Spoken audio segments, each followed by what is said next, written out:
Assalamu alaikum viewers. So in last class we discussed about homeostasis in mans. Now we are starting from in a cold condition when body temperature start decreasing. अच्छा देखो इसको देख लेते हैं थोड़ा।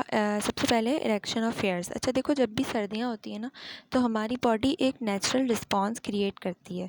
ठीक है, कौन प्रिपेयर कर रहा होता है कि नेचुरल रिस्पांस? कुछ टाइनी मसल्स जो कि हमारे हेयर के अराउंड होती हैं, जिन्हें हम फॉलिकल्स कॉन्ट्रैक्ट भी कहते हैं। ठीक है, अच्छा ये जो एक्शन होता है ना ये हमारे हेयर्स को स्टैंड अप कर देता है।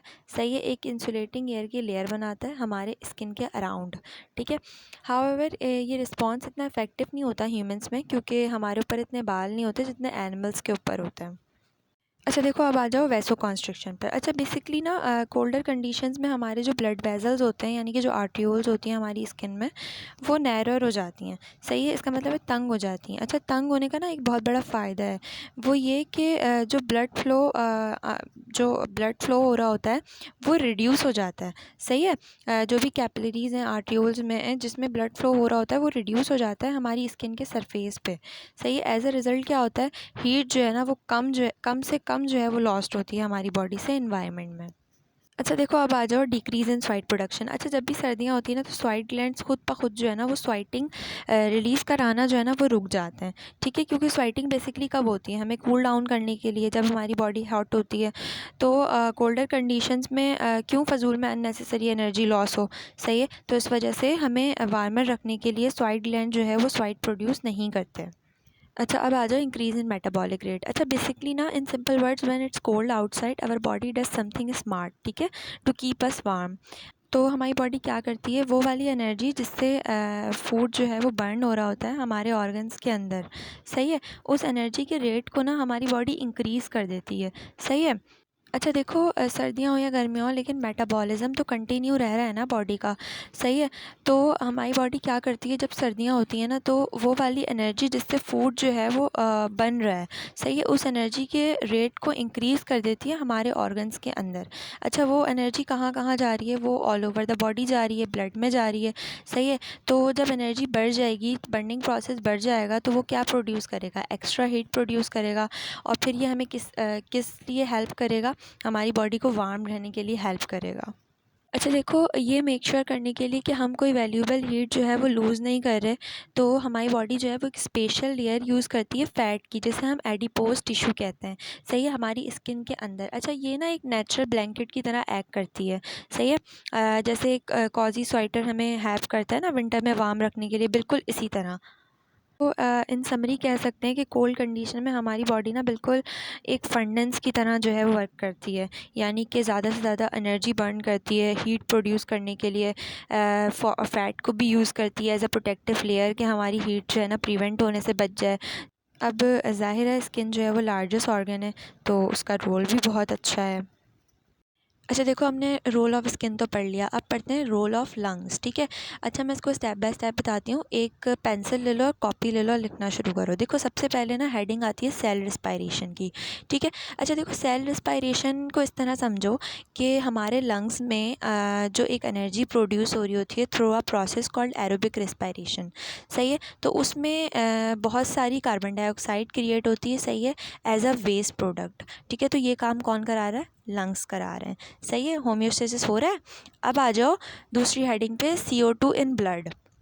अच्छा देखो अगर कार्बन डाइऑक्साइड इन ब्लड की बात की जाए ना, तो कार्बन डाइऑक्साइड जो है वो सेल से प्रोड्यूस हो रही होती है और ब्लड स्ट्रीम में इंटर हो रही होती है through tiny blood vessels called capillaries. सही है, कैपिलरीज के ज़रिए ब्लड स्ट्रीम के अंदर इंटर हो रही होती है कार्बन डाइऑक्साइड।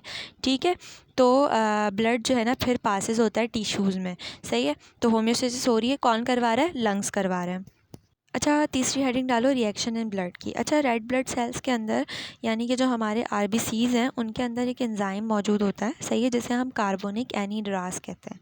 अच्छा ये क्या करता है, CO2 की हेल्प कराता है कि वो वाटर के साथ रिएक्ट करें इन दी ब्लड, क्या फॉर्म करने के लिए, कार्बोनिक एसिड फॉर्म करने के लिए।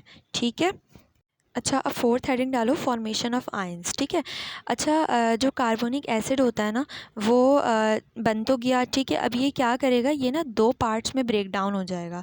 सही है, हाइड्रोजन आयन H+ और बाइकार्बोनेट आयन HCO3-। ठीक है, अच्छा ये भी कहाँ काम हो रहा है, ये भी लंग्स के अंदर हो रहा है, आयंस की फॉर्मेशन हो रही है। ठीक है, अच्छा देखो, 5वीं हेडिंग डालो मॉनिटरिंग H+ लेवल, यानी कि जो अभी आयन फॉर्मेशन हुई है H+ आयन की, ठीक है। अच्छा, कुछ डिटेक्टर्स हैं हमारे ब्लड में, ठीक है, जिन्हें हम कैरोटिड बॉडीज़ कहते हैं, ऑट्रिक बॉडीज़ कहते हैं। अच्छा, ये ना H+ के ना लेवल पे ना नज़र रखते हैं, सही है, और सेंसर कर लेते हैं फ़ौरन इसे, सही है। और ये काम भी बेसिकली कहाँ हो रहा है, लंग्स के अंदर ही हो रहा है। अच्छा, 6 हेडिंग क्या डलेगी, बाइकार्बोनेट आयंस इन ब्लड। अच्छा देखो, जो अभी फॉर्मेशन हुई है आयन की SCO3-, ठीक है, इसको हम बाइकार्बोनेट आयन कहेंगे, सही है। ये कहाँ मूव आउट हो जाएगा, रेड ब्लड सेल्स के अंदर मूव आउट हो जाएगा, और रेड ब्लड सेल्स के अंदर ये ब्लड प्लाज्मा के अंदर मूव हो जाएगा, जो कि बेसिकली ब्लड का क्या है, लिक्विड पार्ट है, सही है। मैं ना स्टेप बाय स्टेप समझा रही हूँ इस पैरा को, तो मैं बाद में एक पेज भी अटैच कर दूँगी यहाँ पर, जिसमें सारी हेडिंग्स लिखी हुई होंगी, सही है। और वो पूरा सब कुछ मैं जो मैंने सब बताया है वो सब इंग्लिश में मैं लिख दूँगी, ठीक है। अच्छा देखो, अब 7 हेडिंग आएगी ट्रांसपोर्ट इन ब्लड, ठीक है। जो CO2 होगा ना, उसका स्मॉल अमाउंट जो है ना, वो भी रेड ब्लड सेल्स में जो है वो डिज़ोल्व होने लग जाएगा, ठीक है। अब 8th हेडिंग आएगी रीचिंग द लंग्स, ठीक है। अच्छा, जैसे ही ब्लड जो है ना वो लंग्स के पास जाके रीच होगा ना, फ़ौरन जैसे ही पहुँचेगा लंग्स के पास जाके, तो जो बाइकार्बोनेट आयंस होंगे ना, वो दोबारा से रेड ब्लड सेल्स के पास चले जाएंगे, सही है। और किस में कन्वर्ट हो जाएंगे, दोबारा से कार्बोनिक एसिड में कन्वर्ट हो जाएंगे, और दोबारा से उसमें क्या कहते हैं, कार्बन डाइऑक्साइड में कन्वर्ट हो जाएंगे, ठीक है। अच्छा देखो, 9th एंड लास्ट हेडिंग आएगी ब्रीथिंग आउट, यानी कि जो CO2 होगा ना वो फाइनली डिफ्यूज़ हो जाएगा ब्लड कैपिलरीज़ में और टाइनी एयर सैक्स में, लंग्स के, जिनको हम अल्वोलाई कहते हैं, और वहाँ से क्या होगा, ब्रीथ आउट हो जाएगा। और इसी तरह CO2 जो है ना वो हमारी बॉडी से एक्सपील्ड आउट हो जाएगी, और ज़ाहिर है हम सांस लेंगे, ठीक है। अच्छा देखो, मैंने यहाँ पे ये 9th हेडिंग लिखकर अटैच कर दी है, इसको एक दफ़ा पढ़ लो तो फिर ये पूरा पैराग्राफ आराम से समझ आ जाएगा। Okay, so from next class we will continue our further topics. So thank you for watching and stay connected for your high grade in studies.